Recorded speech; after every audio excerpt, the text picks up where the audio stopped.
ආයුබෝවන් සුබදහවලක් ඔබ මෙතැන් සිට එක්වන්නේ රූපවාහිනී දිවා පුවත් විකාශය සමගින් ප්‍රවෘත්ති මැදිරියේ සිට මම සංජීවනී නාවලගේ සුපුරුදු ලෙස මුලින්ම අවධානය ප්‍රවෘත්ති ශීර්ෂ පාඨ වෙත 73 වෙනි ජාතික නිදහස් දිනයේ අභිමානවත් ලෙස සැමරේ. ධනාත්මක ආකල්ප සහිතව රටේ අනාගතය ගොඩනැගීම සඳහා රජය සමග එක්වන්නේයි ජනාධිපතිතුමාගෙන් ජනතාවට ඇරයුම්. සෞභාග්‍යයේ දැක්මෙන් අර්ථවත් වන නිදහසෙන් ඉසුරුමත් හෙට දිනක් සෞභාග්‍යමත් මව්බිමක් යන්නේ යථාර්ථයක් වනු ඇතැයි අගමැති පවසයි. මෙරට ජනතාවගෙන් ලක්ෂ 90ක පිරිසකට ඇස්ට්‍රාසෙනෙකා එන්නත ලබා ගැනීම සඳහා ඉන්දියාවට ඇනවුම්.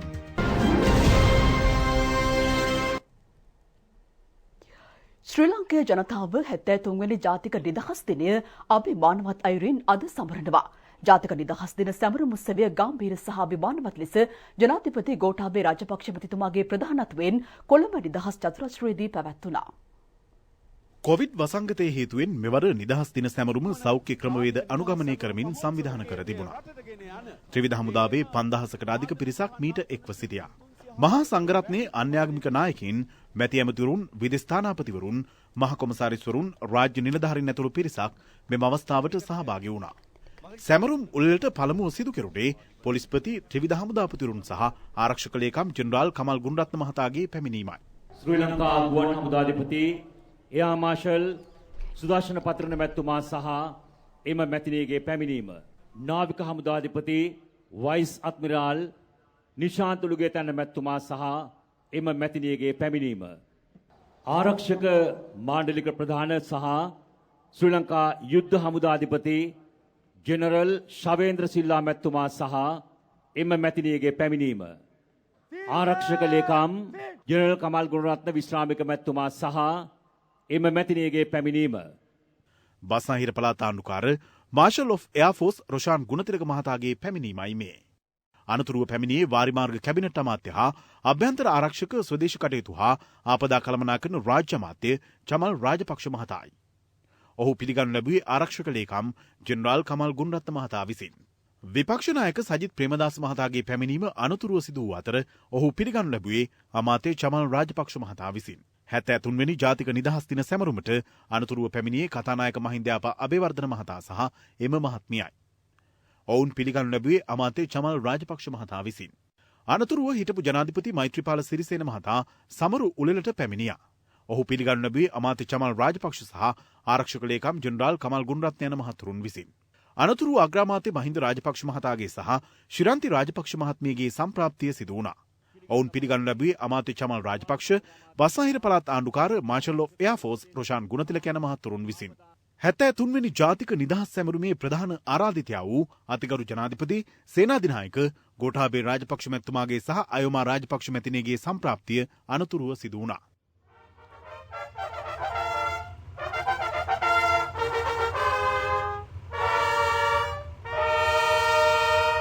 කතානායක මහින්දයාපා අබේවර්ධන, අමාත්‍ය චමල් රාජපක්ෂ, බස්නාහිර පළාත් ආණ්ඩුකාර මාර්ෂල් ඔෆ් එයාර්ෆෝස් රොෂාන් ගුණතිලක සහ ආරක්ෂක ලේකම් ජෙනරාල් කමල් ගුණරත්න යන මහතුරුන් විසින් ජනාධිපතිතුමා සහ එම මැතිණිය පිළිගනු ලැබුවා. ජනාධිපතිතුමාගේ සම්ප්‍රාප්තියත් සමග 73 වෙනි ජාතික නිදහස් දින සැමරුම ආරම්භ කෙරුණා.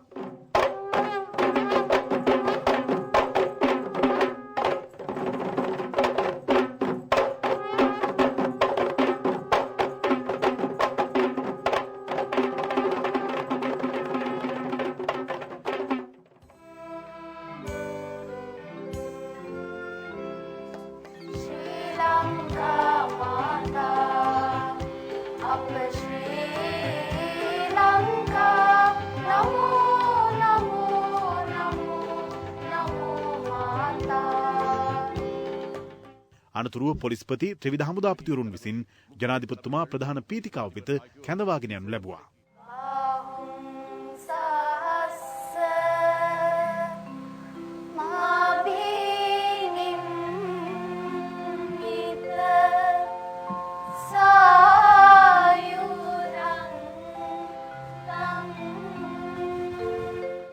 රට වෙනුවෙන් දීපිදු රණවිරුවන් වෙනුවෙන් විනාඩි 2ක නිශ්ශබ්දතාවක් පවත්වනු ලැබුවා.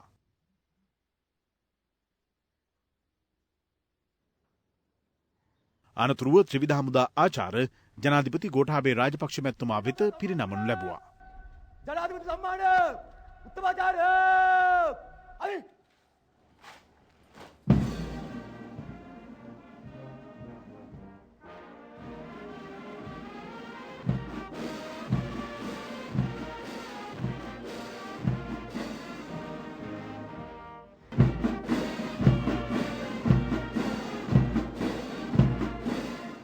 ශ්‍රී ලංකා කාලතුවක්කු හමුදාව ආචාර වෙඩිමුර 21ක් පවත්වමින් 73 වෙනි ජාතික නිදහස් දිනයේ අභිමානය ජාතියට විදහා දක්වනු ලැබුවා.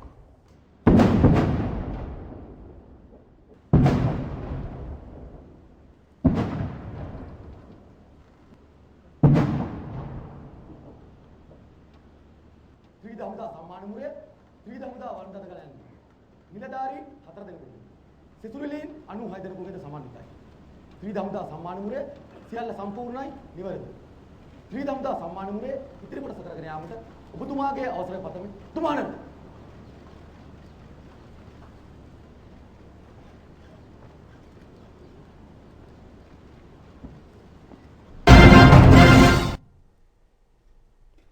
ධනාත්මක ආකල්ප සහිතව රටේ අනාගතය ගොඩනැගීම සඳහා රජය සමග එක්වන ලෙස ජනාධිපති ගෝඨාභය රාජපක්ෂ මැතිතුමා සියලු ජනතාවට ආරාධනා කරනවා. 73 වන ජාතික නිදහස් දින සැමරුමේදී ජාතිය අමතමින් ජනාධිපතිතුමා මේ බව ප්‍රකාශ කළා.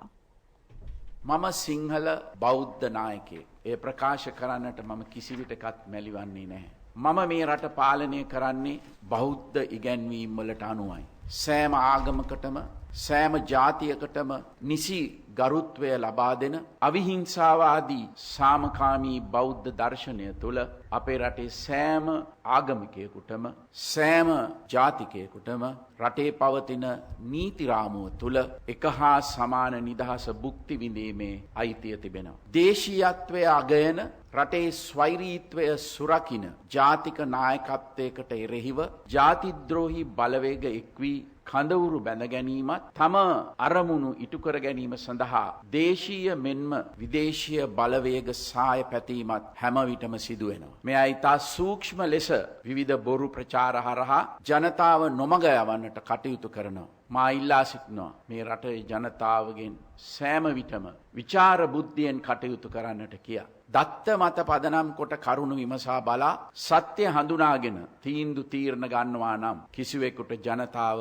නොමග යවන්නට බෑ. ජනතාව විසින් වත්මන් රජයට වරන් ලබා දී තිබෙන්නේ මා විසින් ඉදිරිපත් කළ සෞභාග්‍යයේ දැක්ම ප්‍රතිපත්ති ප්‍රකාශනයේ ක්‍රියාවට නංවන්නටයි. අනාගත පරපුර වෙනුවෙන් දිනු නිදහස සෑම විටම සුරකින්න බවත් අපේ රටේ ඒකීය භාවය බහුමික අඛණ්ඩතාව හා ස්වෛරීත්වය ආරක්ෂා කරන බවත් රාජ්‍ය නායකයා වශයෙන් මම ප්‍රතිඥා දී තිබෙනවා. ඒ ප්‍රතිඥාව මම හැම විටම සුරකින්නවා. ශ්‍රී ලංකාව ප්‍රජාතන්ත්‍රවාදී රටක්. මේ රටේ ජීවත් වන සෑම පුරවැසියෙකුටම හිමවන්නේ සමාන අයිතියක්. වාර්ගික හෝ ආගමික හේතුන් මත පුරවැසියන් බෙදා වෙන් කිරීමේ උත්සාහයන් අපි ප්‍රතික්ෂේප කරනවා. සියලු පුරවැසියන්ගේ මූලික අයිතිවාසිකම් හා මානව හිමිකම් ආරක්ෂා කරන අතර අපේ රටේ ක්‍රියාත්මක විය යුත්තේ එක නීතියක් යන ප්‍රතිපත්තිය වෙනුවෙන් අපි හැම විටම පෙනී සිටිනවා. නීතියේ ආධිපත්‍යයට අප සෑම විටම ගරු කරනවා. පසුගිය කාලේ දේශපාලඥයින් විසින් නීතිය ක්‍රියාත්මක කරන ආයතනවලට සහ අධිකරණයට සිදු කළ ආකාරයේ බලපෑම් ජනතාව ප්‍රතික්ෂේප කළා. එසේ වුවත් ජනතාව නීතිය ක්‍රියාත්මක කරන නිලධාරීන්ගෙන් සාධාරණ අපක්ෂපාතී මෙන්ම කාර්යක්ෂම සේවාවක් බලාපොරොත්තු වෙනවා. ඒ අනුව ජනතාවගේ විශේෂ අවධානයට ලක් වී ඇති පාස්කු ඉරිදා ත්‍රස්තවාදී ප්‍රහාරය මහ බැංකු වංචා වැනි අපරාධ සම්බන්ධයෙන් කඩිනමින් පියවර ගන්නා ලෙසට මම නීතිපති දෙපාර්තමේන්තුවට උපදෙස් ලබා දී තිබෙනවා. පාස්කු ඉරිදා ප්‍රහාරය සම්බන්ධයෙන් කරුණු සොයා බැලීමට පත් කරන ලද ජනාධිපති කොමිෂන් සභාවේ අවසාන වාර්තාව මට දැන් ලැබී තිබෙනවා. එහි නිර්දේශ ක්‍රියාත්මක කිරීමට මා කටයුතු යොදා තිබෙනවා. එමෙන්ම පසුගිය පාර්ලිමේන්තුව විසින් මේ සම්බන්ධයෙන් සොයා බැලීමට පත් කරන ලද ජාතික ආරක්ෂාව පිළිබඳ ආංශික අධීක්ෂණ කාරක සභාවේ නිර්දේශද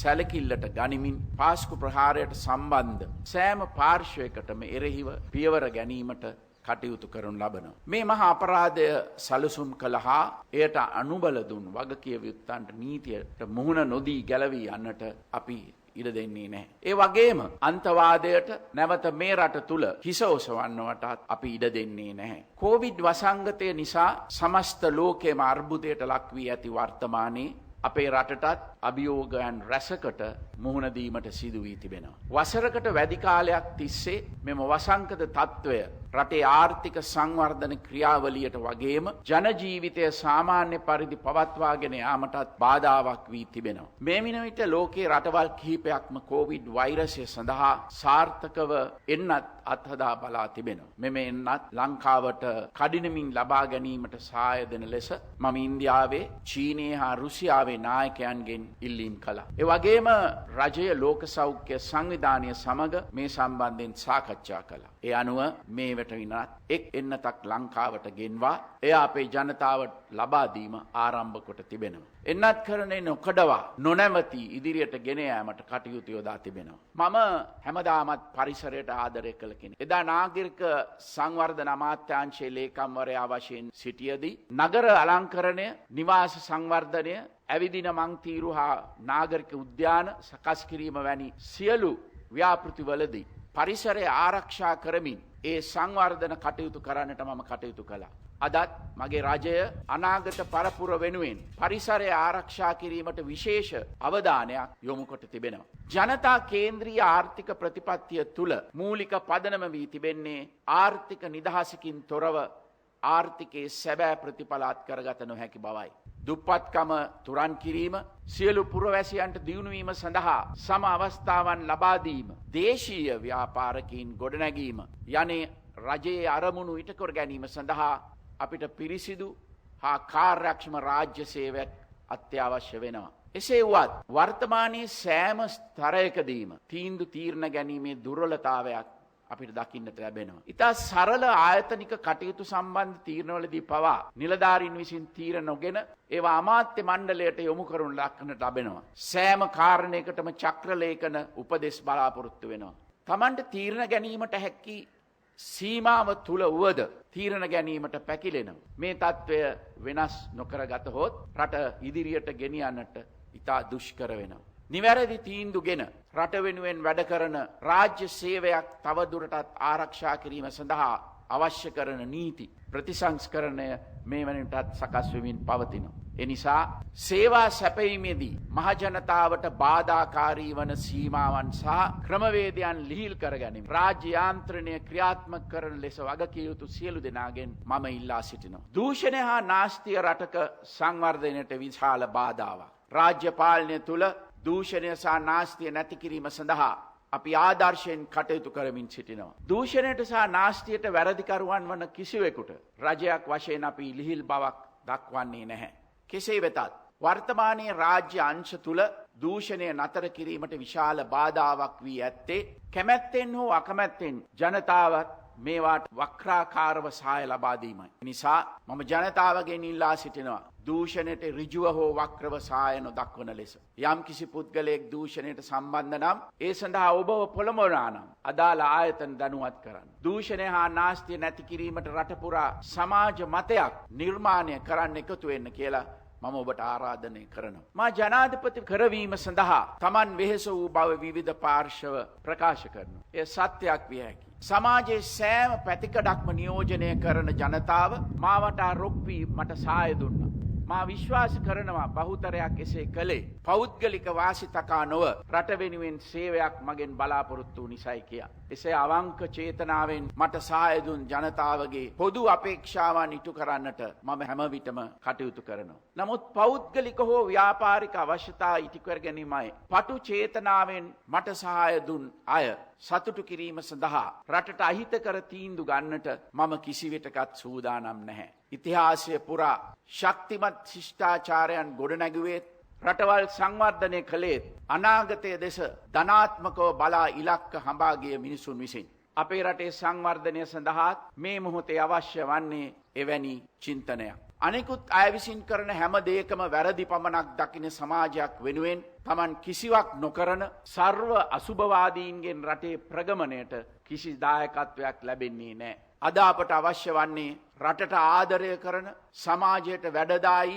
විවේචනය පසකලා ගැටලුවලට ප්‍රායෝගික විසඳුම් ලබා දෙන ධනාත්මක පුරවැසියන්ගේ ආශිර්වාදය හා සහායයි. ඵලදායි පුරවැසියෙක් සතුටින් ජීවත් වන පවුලක් විනයගරුක ගුණගරුක සමාජයක් සෞභාග්‍යමත් දේශයක් කියන මූලික අරමුණු ඉටු කර ගැනීම සඳහා අපි කැප වී සිටිනවා. අපේ රටේ බහුතර ජනතාව ඔවුන්ගේ නිසි දායකත්වය ලබා දුන්නොත් ඒ අරමුණු ඉටු කරන්නට පුළුවන්. ඒ නිසා ධනාත්මක ආකල්ප සහිතව ඔබේත් මගේ දූපුතුන්ගේ අනාගතය ගොඩනැගීම සඳහා අප සමග එකතු වෙන ලෙස මේ රටේ සියලු පුරවැසියන්ට මම යලිත් ආරාධනය කරනවා. ඔබ ඉල්ලා සිටි නායකයා මමයි. ඔබ මට බාර දුන් වගකීම මම නොපිරිහෙලා ඉටු කරනවා.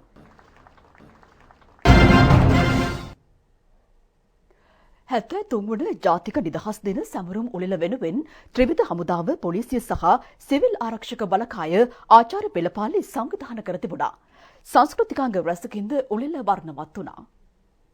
සියලු මාතෘ භූමිය සුරැකීමේ වගකීම ඉටු කිරීම සඳහා සන්නද්ධ සේවාවන් සමග එක්ව යුදවීමේදී සතුරාට එකතුව නොබියව ඉදිරියට යමින් ලක්ධරණී තලයට සාම්‍ය උදා කිරීම සඳහා කැප වූ රටේ ජනතාව යම් ස්වභාවික හෝ වෙනත් ආපදාවකට ලක් වූ විට තම ජීවිත ආරක්ෂාව උදකා ජනතාවගේ ජීවිත සුරක්ෂිත කරන්නට අභීතව පෙරට එමින් ජාතික දජ රැගෙන අපේ විරුවන් ගමන් කරන මොහොතේ දැන් මේ මොහොතේදී පෙර ගමන් රථයයි ඔබ ඉදිරියට ඇදෙන්නේ අන දෙන්නා යුද හමුදා මූලස්ථානයේ අධ්‍යක්ෂ ජෙනරාල් ප්‍රධාන මාණ්ඩලික මේජර් ජෙනරාල් ප්‍රියංක ප්‍රනාන්දුයි. දැන් ශ්‍රී ලංකා යුද හමුදාව සම්මාන පෙළපාලියට එකතු වන අවස්ථාව පසුව යුද හමුදා අශ්වරෝග කණ්ඩායම ගමන් කරන අවස්ථාවයි.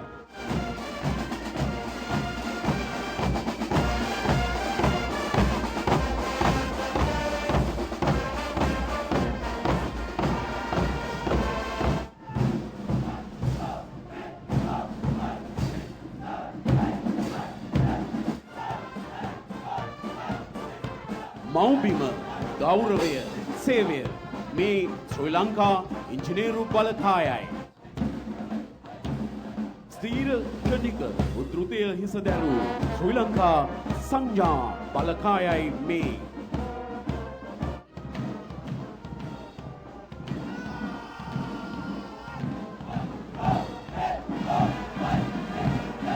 මාතෘභූමියට සාමය උදා කිරීම සඳහා පැවති ක්‍රියාන්විතයන් හිදී සුවිසල් කාර්යභාරයක් ඉටු කරන ලද ශ්‍රී ලංකා සිංහ රෙජිමේන්තුව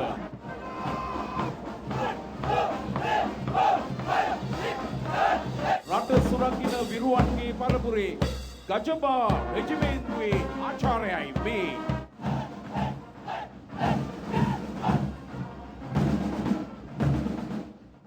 නොහැක්කක් නොමැත.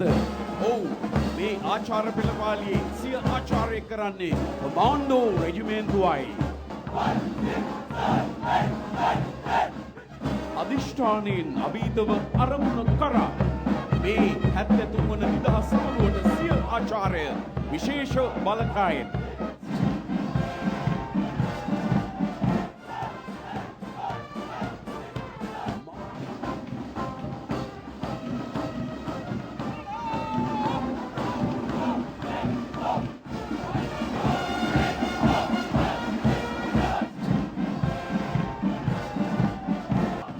යුද හමුදා කාන්තා බලකාය සිය ආචාර්ය එක්කරන අලංකාරයයි මේ. රට වටබැඳි රන් වැට යන විරුදාවලියටත් ජාතියේ ප්‍රථම ආරක්ෂක බළල්ල ශ්‍රී ලංකා නාවික හමුදාව 73 වන අභිමානවත් නිදහස් සමරු උළෙලේ ආචාර්ය පෙළපාලියට එක්වන අවස්ථාව.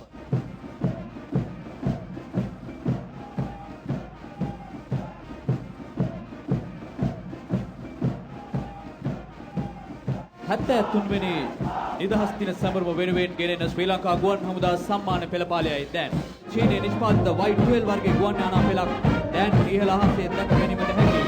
අභිමානවත් 73 වන ජාතික නිදහස් දින සැමරුම පෙළපාලියට මෙසේ එක්වනවා. විශේෂ ගුවන් මෙහෙයුම් බලගණය ගුවන් හමුදා ආචාර්ය පෙළපාලියෙහි අභිමානවත් අයුරින් ගමන් ගන්න ආකාරයයි මේ ඔබ දකින්නේ. 73 වන ජාතික නිදහස් දින පෙළපාලිය සඳහා ශ්‍රී ලංකා පොලිසිය ඉමහත් අභිමානයෙන් එක්වන අවස්ථාව. පොලිස් විශේෂ කාර්ය බළකා බලයනිය සම්මාන පෙළපාලියට එක්වන අවස්ථාව. සිවිල් ආරක්ෂක දෙපාර්තමේන්තු සම්මාන පෙළපාලියයි. අභිමානෙන් යුතුව එක්වන්නේ ත්‍රිවිධ හමුදා සේවා මුක්ත බටහිර. ජීවිතයේ දෙවැනි කොට මව්බිම සුරකි වීර පුතුන් මෙලෙස 73 වෙනි ජාතික නිදහස් දින උළෙලට රණක්ෂිත විරුවන් ලෙස අභිමානෙන් එක්වෙයි. දැන් 73 වන ජාතික නිදහස් සැමරුම් උළෙලට සන්නද්ධ රථ පෙළපාලිය එකතු වන මොහොතයි.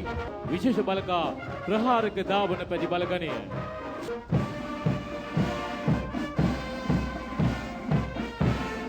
සමස්ත පෙළපාලියේ අවසානය සරණිවහන් කරමින් ගමන් ගන්නා රථයයි මේ. සෑම ශේෂ්ත්‍රයකම සිදුවිය යුතු ප්‍රතිසංස්කරණ අවබෝධ කරගනිමින් ජනතාව මත තැබූ සෞභාග්‍ය දැක්ම ප්‍රතිපත්ති මාලාවෙන් නිදහස තවත් අර්ථවත් වන විට ඉස්සුරුමත් හෙට දිනක් සෞභාග්‍යමත් මව්බිමක් යන්න යථාර්ථයක් වනු ඇති බව අග්‍රාමාත්‍ය මහින්ද රාජපක්ෂ මහතා පවසනවා. අග්‍රාමාත්‍යවරයා මේ බව කියා සිටියේ 73 වන ජාතික නිදහස් දිනය වෙනුවෙන් පණිවිඩයක් නිකුත් කරමින්.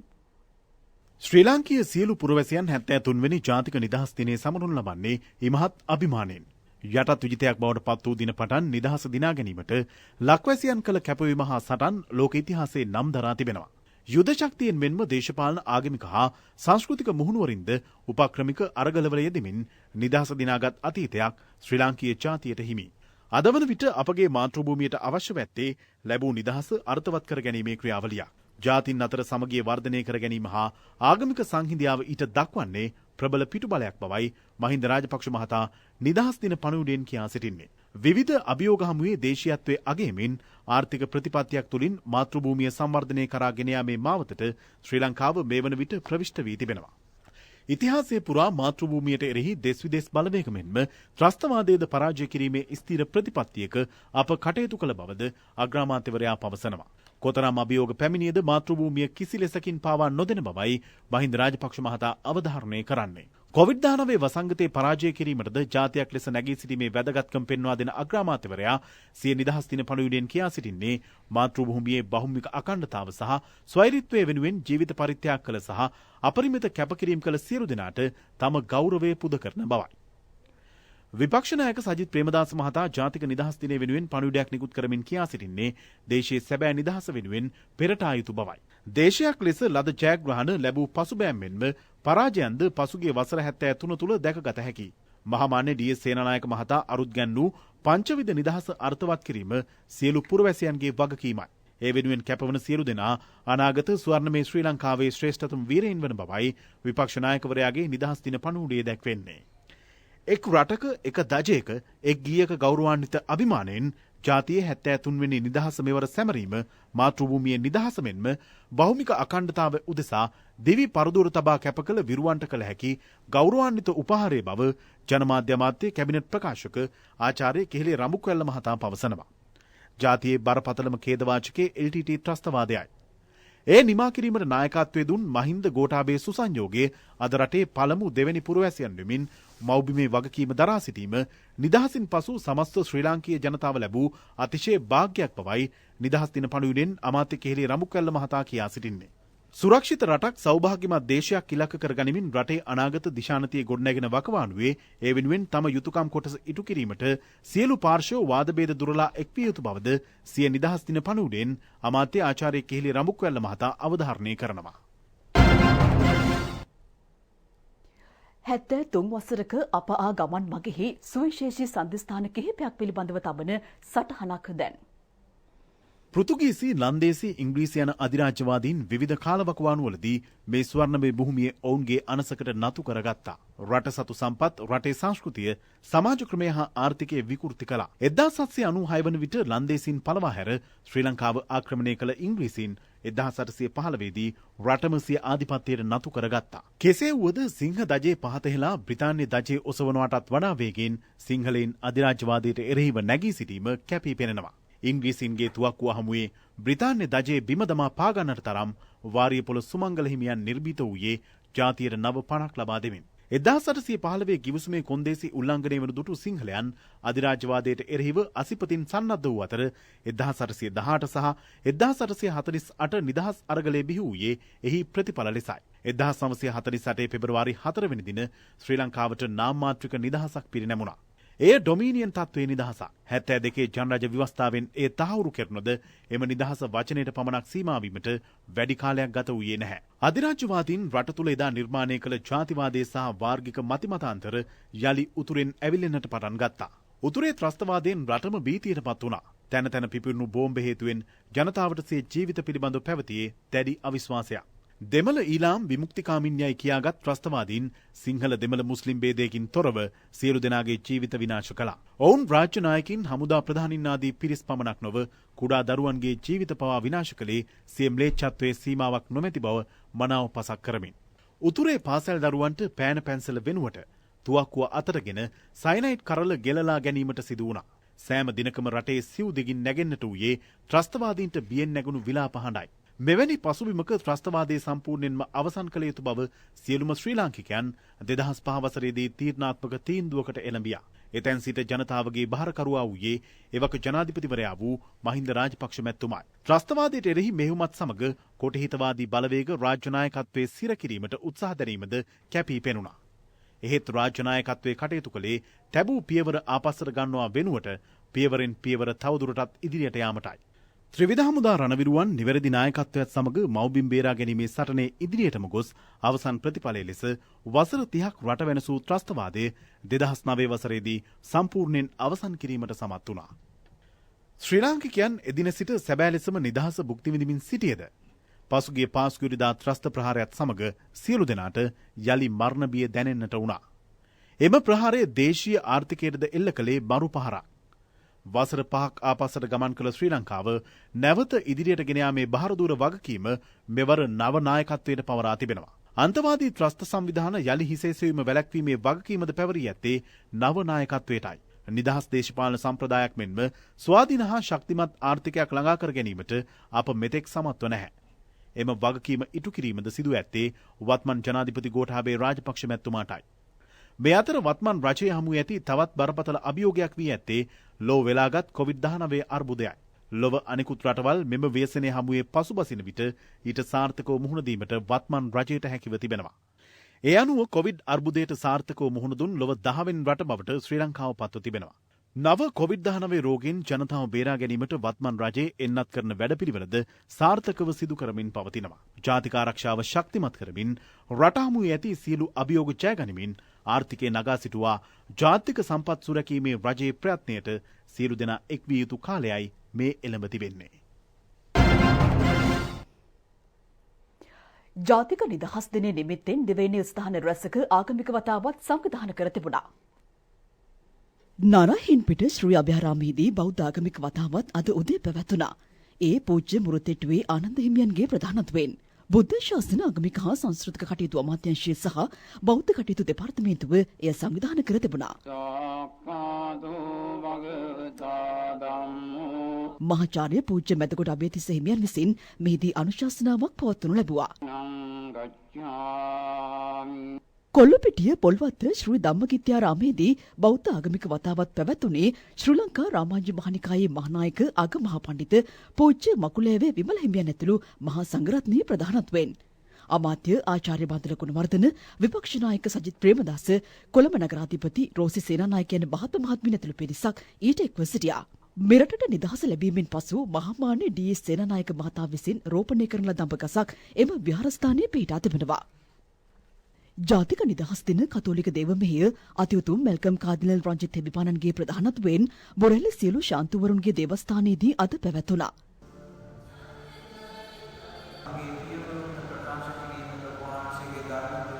අජිත් නිවාඩ් කබ්‍රාල්, සනත් නිශාන්ත යන රාජ්‍ය ඇමතිවරුද මේ අවස්ථාවට එක්ව සිටියා. හින්දු ආගමික වතාවත් පැවැතුනේ බම්බලපිටිය නවකදිරේෂන් කෝවිලේදී. ඒ අමාත්‍ය ඩග්ලස් දේවානන්ද මහතාගේ සහභාගීත්වයෙන් සිවශ්‍රී නගරාජා ප්‍රධාන කුරුකල්තුමා විසින් එය පවත්වනු ලැබුවා. ඉස්ලාම් ආගමික වතාවත් බම්බලපිටිය මජ් මවුල් කයිරත් ජුම්නා පල්ලියේදී අද පැවැත්වුණා. ඒ අමාත්‍ය ජනාධිපති නීතිඥ අලි සප්‍රි, ඌව පළාත් ආණ්ඩුකාර මොහොමඩ් මුසම්මිල් යන මහතුරුන්ගේ ප්‍රධානත්වයෙන් මුස්ලිම් ආගමික හා සංස්කෘතික කටයුතු දෙපාර්තමේන්තුව විසින් එය සංවිධානය කරනු ලැබුවා. ශ්‍රී ලංකාවේ 73 වන ජාතික නිදහස් දින සැමරුම නිමිත්තෙන් ලෝක නායකයින් සුබ පැතුම් එක් කර තිබෙනවා. ඉන්දිය අග්‍රාමාත්‍ය නරේන්ද්‍ර මෝදි මහතා සිය පණිවිඩයෙන් කියා සිටින්නේ දෙරටට පොදු භාෂාමය ආගමික සහ සංස්කෘතික සම්ප්‍රදායක් මත පදනම් වූ සියවස් ගණනක් පැරණි ගැඹුරින් මුල්බැසගත් සම්බන්ධතාවක් පවතින බවයි.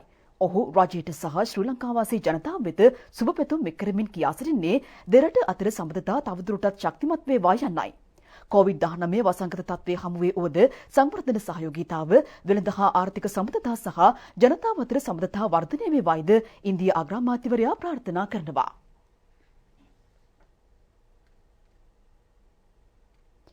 මාලදිවයින් ජනාධිපති ඉබ්‍රාහිම් මොහොමඩ් සාලි මහතා සිය ට්විටර් පණිවිඩයෙන් කියා සිටින්නේ ශ්‍රී ලංකාවේ 73 වන නිදහස් දිනය නිමිත්තෙන් සුබ පැතුම් එක් කරන බවයි. එමෙන්ම දෙරට අතර සම්බන්ධතා වඩාත් ශක්තිමත් වේවායිද ඔහු සිය පණිවිඩයෙන් කියා සිටිනවා.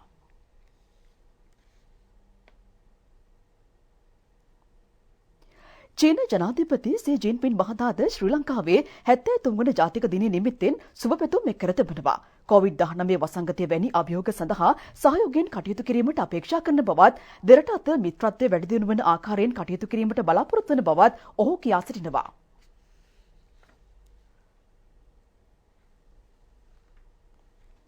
හැත්තෑ තුන්වන නිදහස් සැමරුම වෙනුවෙන් ඇමරිකාවද ශ්‍රී ලංකා වාසී ජනතාවට සහ රජයට සුබ පැතුම් එක් කර තිබෙනවා. දෙරට අතර සහයෝගීතාව වර්ධනය වන අයුරින් ඉදිරියේදී කටයුතු කරන බවයි මෙරට ඇමරිකානු තානාපති ඇලීනා ටැබ්ලිස් සඳහන් කර සිටින්නේ.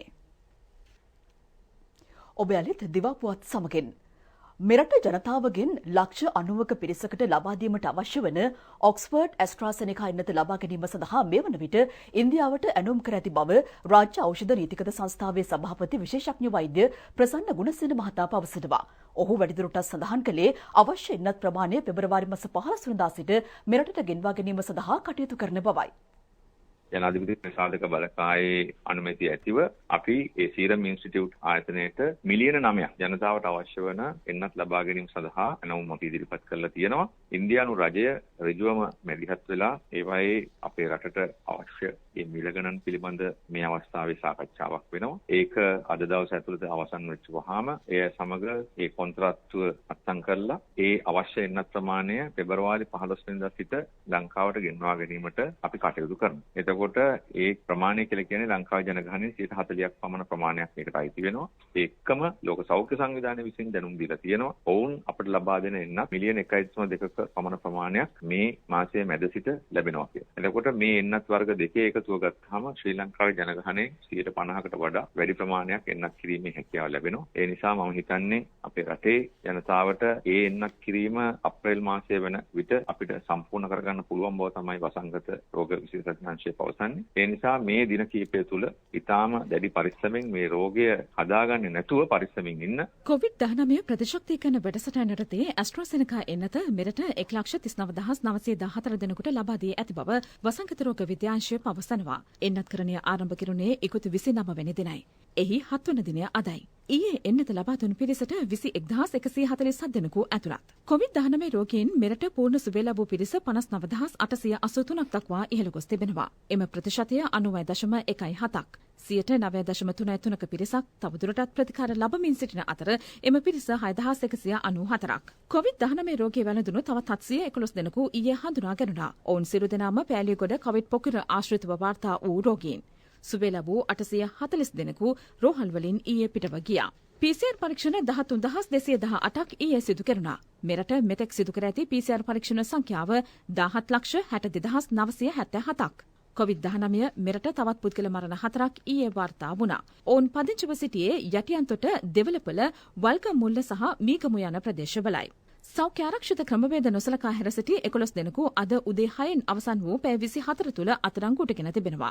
ඒ සම්බන්ධයෙන් මෙතෙක් අත්අඩංගුවට ගෙන ඇති සමස්ත පිරිස 2981ක්. එදා සිට මේ දක්වා කාලය තුල අත්අඩංගුවටගත් 2981 දෙනෙකු අතරින් 2750කට ආසන්න සංඛ්‍යාවකට මේ වන විටත් නිරෝධායන සහ රෝග වැළැක්වීමේ ආඥා පනතේ ප්‍රතිපාදනය යටතේ නඩු පවරා තිබෙනවා. COVID-19 රෝග ව්‍යාප්තිය හේතුවෙන් මෙරටට පැමිණීමට නොහැකිව කුවේට් රාජ්‍යයේ රැඳී සිටි ශ්‍රී ලාංකිකයන් පිරිසක් අද අලුයම මත්තල රාජපක්ෂ ජාත්‍යන්තර ගුවන්තොටුපළින් මෙරටට පැමිණියා. එම පිරිසට 168 දෙනෙකු ඇතුළත්. පැමිණි පිරිස ගුවන්තොටුපළ පරිශ්‍රයේදීම PCR පරීක්ෂණ සඳහා යොමු කර යුද හමුදාවේ මැදිහත් වීමෙන් නිරෝධායන මධ්‍යස්ථාන කරා යොමු කෙරුණා. COVID-19 ප්‍රතිශක්තිකරණ එන්නත් ලබා දීමේදී ජාතික ලොතරැයි මණ්ඩලයේ අලෙවි ජාලය බෙදා හරින්නන් අලෙවි නියෝජිතයන් සහ අලෙවි සහායකින් සඳහාද ප්‍රමුඛතාව ලබා දෙන මෙන් ජාතික ලොතරැයි මණ්ඩලය COVID-19 පැතිරීම වැළැක්වීමේ ජාතික ක්‍රියාන්විත මධ්‍යස්ථානයෙන් ඉල්ලීමක් කර තිබෙනවා. එම මධ්‍යස්ථානයේ ප්‍රධානී යුද හමුදාපති ජෙනරාල් ශවේන්ද්‍ර සිල්වා මහතාට ලිපියක් යොමු කරමින් ජාතික ලොතරැයි මණ්ඩලයේ සභාපති නීතිඥ ලලිත් පියුම් පෙරේරා මහතා මෙම ඉල්ලීම කර තිබෙනවා. කොරෝනා වෛරසය ආසාදනය වැළැක්වීම සඳහා මේ වන විට එන්නත් ලබා දෙන ලද පුද්ගලයන්ගේ සංඛ්‍යාව ගෝලීය COVID-19 රෝගීන්ගේ ගණන ඉක්මවා ගොස් තිබෙනවා. වෛරසය ආසාදිත සංඛ්‍යාවට වඩා වැඩි පිරිසකට එන්නත ලබා දීම වසංගතයේ මැඩ පැවැත්වීමේ සන්ධස්ථානයක් බවයි ලෝක සෞඛ්‍ය සංවිධානය පවසන්නේ. එන්නත්කරණීය වේගවත් රටවල් අතර ඊශ්‍රායලය, එක්සත් අරාබි එමිරාජ්‍ය, බ්‍රිතාන්‍ය, ඇමරිකාව වැනි රටවල් පෙරමුණගෙන සිටිනවා. ඔක්ස්ෆර්ඩ් විශ්වවිද්‍යාලයේ දත්ත අනුව ඉකුත් බදාදා වන විට ලොව පුරා එන්නත් මාත්‍රා මිලියන 104.9ක් ලබා දී තිබෙනවා. එහෙත් බහුතරයකට ලැබී ඇත්තේ අවශ්‍ය එන්නත් මාත්‍රා දෙකෙන් එක් මාත්‍රාවක් පමණක් බවයි වාර්තා වන්නේ. බ්‍රිතාන්‍යයේ වයස අවුරුදු 75ට වැඩි පුද්ගලයන් 90ක් ඇතුළුව මිලියන 10කට වැඩි පිරිසකට එන්නත් ලබා දීම සාර්ථකව සිදු කර තිබෙනවා. වසංගත තත්වය බ්‍රිතාන්‍ය තුළ උපරිම මට්ටමක පැවතියද ආසාදන අනුපාතය පහළ වැටීමෙන් පවතින බවයි බ්‍රිතාන්‍යයේ සෞඛ්‍ය ප්‍රධානී මහාචාර්ය වෛද්‍ය ක්‍රිස් වීටි පවසන්නේ. ආසාදිතයන් වාර්තාවීම ඉහළ අගයක් පැවතුනද රෝහල් ගතවන පිරිස හා මේ යන පුද්ගලයන්ගේ අඩුවක් දක්නට ඇති බව ඔහු පෙන්වා දෙනවා. රෝගීන්ට ප්‍රතිකාර ලබා දීම හා පහසුකම් ලබා දීම සම්බන්ධයෙන් බ්‍රිතාන්‍ය සෞඛ්‍ය අංශ තවමත් දැඩි පීඩනයකින් පසුවන බවයි ඔහු පවසන්නේ. ගත වූ පැය 24 තුළ 19000කට වැඩි පිරිසකට කොරෝනා වෛරසය ආසාදනය වී තිබෙනවා. බ්‍රිතාන්‍යයේ කොරෝනා ආසාදිත සමස්ත පිරිස 38,71,000කට අධික වන අතර මරණ 1,09,000 ඉක්මවා ගොස් තිබෙනවා. යලිත් දිවාපුවත් ලංකාව තුළ විවිධ අපරාධ සිදු කර විදේශ රටවලට පලා ගොස් සිටින සැකකරුවන් 129 දෙනෙකු අත්අඩංගුවට ගැනීම සඳහා ජාත්‍යන්තර පොලිසිය රතු නිවේදන නිකුත් කර ඇති බව පොලිස් මාධ්‍ය ප්‍රකාශක නියෝජ්‍ය පොලිස්පති අජිත් රෝහණ මහතා පවසනවා. ඔහු සඳහන් කළේ එම සැකකරුවන්ගෙන් 40 දෙනෙකුම මෙරට තුළ සිදු වූ මූල්‍ය වංචා සඳහා අවශ්‍ය කරන පුද්ගලයන් පවයි. ඉන්දියාවේදී මෙරට අපරාධ රැසක් සිදු කළ පුද්ගලයෙකු වන කිඹුලෑල්ලේ ගුණා නැමැත්තා අත්අඩංගුවට ගනු ලැබුවා. ඔහු මෙරටට ගෙන්වා ගැනීම පිළිබඳව මේ වන විටත් අන්තර්ජාතික පොලිසිය මට්ටමින් ඒ වගේම රාජ්‍ය තාන්ත්‍රික මට්ටමින් කටයුතු කරමින් පවතිනවා.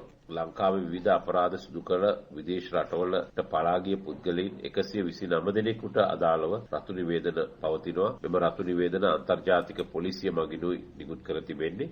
ඊට අමතරව වෙනත් අපරාධ සඳහා අවශ්‍ය කරන පුද්ගලයන් 87 දෙනෙක් සම්බන්ධයෙන් නිල් නිවේදන අන්තර්ජාතික පොලිසිය විසින් නිකුත් කර තිබෙනවා. විශේෂයෙන්ම රතු නිවේදන නිකුත් කර ඇති 129 දෙනා අතරින් 40 දෙනෙකු පමණම මේ රටේ සිදු විවිධ මූල්‍ය අපරාධ වංචා වැනි අපරාධ සඳහා අවශ්‍ය කරන පුද්ගලයන් මේ පුද්ගලයන් සම්බන්ධයෙන් ශ්‍රී ලංකා පොලිසියේ ඉන්ටර්පෝල් ශාඛාව නිරන්තරයෙන් විමසිල්ලෙන් පසු වෙනවා.